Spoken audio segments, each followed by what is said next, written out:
The word for mom in Spanish is madre. This is a very important word in Spanish as it is a term of endearment and respect for the person who gave you life and raised you. The word madre is used in many different contexts, whether you're referring to your own mother or talking about someone else's mother. It's also commonly used in idioms and expressions, such as madre mía, my goodness, or madre de Dios, mother of God.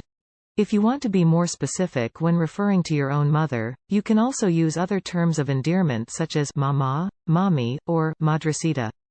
These variations are often used in different Spanish-speaking countries and cultures, and they convey a sense of affection and intimacy. So next time you want to talk about your mom in Spanish, remember to use the word madre, or one of its variations. It's a simple way to show respect and love for the most important woman in your life. Hey there, fellow language learners. Are you enjoying this video and finding it helpful? If so, don't forget to hit that subscribe button. By subscribing to our channel, you'll never miss out on our latest language learning videos. Also check out description pages to check out some amazing books which will help you learn Spanish.